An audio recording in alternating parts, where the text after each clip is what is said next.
This channel is supported by Truefire. Well, what is this all about then? It's the Truefire Summer Music Festival.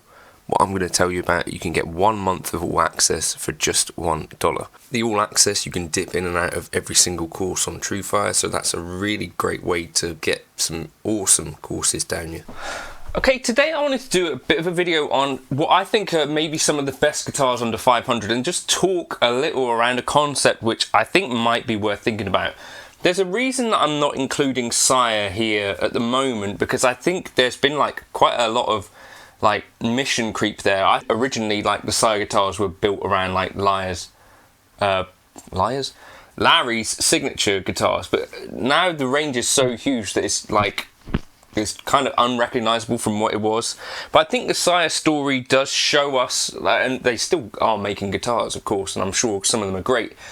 So definitely some of these you might not be able to find, but those Sire Larry Carlton S10 T7, all of those I still think are pretty good, but I just don't have one with me here right now.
Right, the concept is this. You can either buy a guitar from a company that normally makes more expensive guitars and they make something at the cheaper end, or you can buy a guitar from a company that is known for making more cheap guitars, or maybe not even known at all, and kind of weigh up in this video, I guess, with me, like what you think is actually better value for money. So, at the bottom of the list, for me, I've got this. This is a PRS CE24 Satin. Now, for a PRS, it's a very cheap guitar. It's also, I think, the most expensive of the bunch that I'm going to play here. So for a cheap guitar, it's actually kind of an expensive guitar. It's got a multiple-piece mahogany body, like a satin maple neck, you know, and it does feel very much like pretty much raw wood. Like, there's not tons of refinement. The pickups are okay. It's got a coil split. The hardware is okay. It kind of looks fine. It's not really all singing, it's not really all dancing. The trem stability is okay. It's like, you know, a bottom end PRS experience.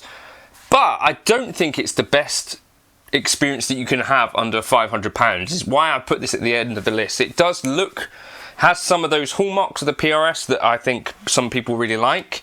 But I don't think it's necessarily the best guitar to buy this one. I've done upon a few videos on these.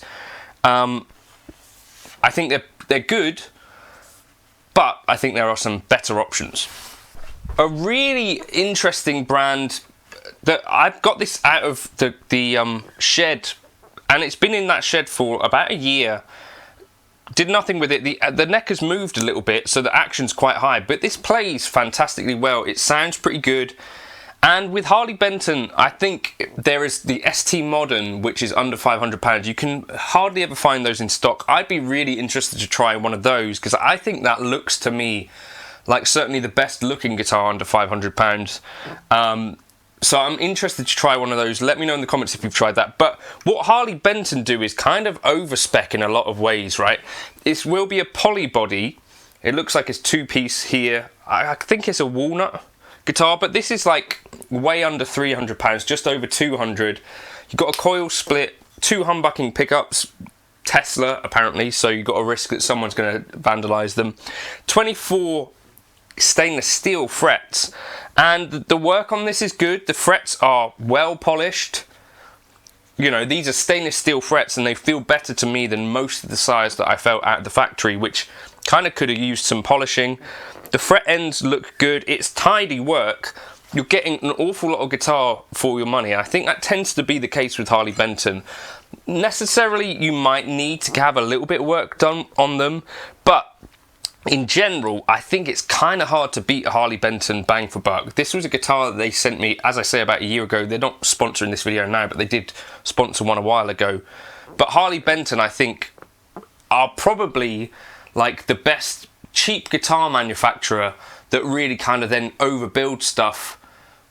Yeah, you know, like Sire tried to do this with the Larry Carlton S10s, where it's like, right, we're going to put in some really good specs on this guitar that we were selling for about £500, and then up the price to £1,000. I don't think that necessarily works. I think it works kind of better if you can keep that price under 500, but overbuild and kind of deliver some really interesting specs for people. Now, this is, I think, where at the moment, if you can get your hands on an artist, you're going to be finding some really good stuff. I don't know if they're going to be able to keep up this quality as they try to scale up, because they're, you know, sort of blowing up in terms of profile and popularity now. But what you do get with these guitars, so they're using Paulino,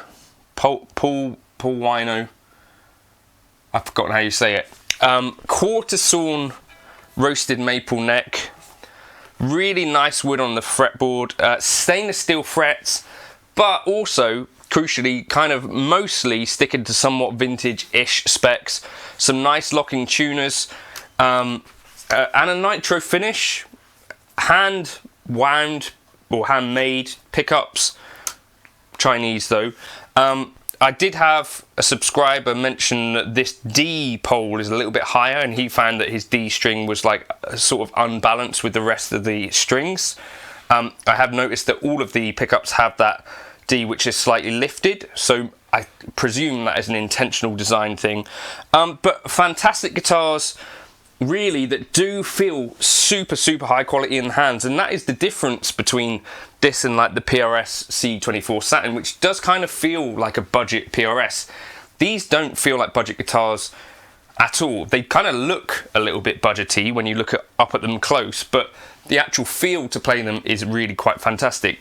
For me, if I was looking for a guitar like one of these, I probably would go with a simpler design, something like a Telecaster bridge, because out of all these guitars, the fixed bridge ones are the ones that I like the best.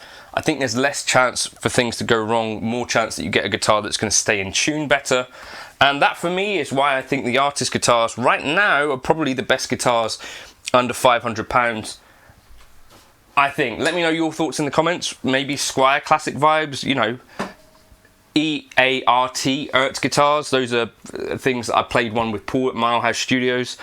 But I think the artist stuff for me is fantastic. Jet guitars as well are great. I just think that the specs on these at the moment are about the best you can get, full stop. So that's kind of what I thought. So let me know your thoughts in the comments. If you are frustrated that you can't buy an artist guitar, sorry, but at some point you might be able to. Compensated saddle there as well. So I think that for me is like the conclusion I come to this from this video.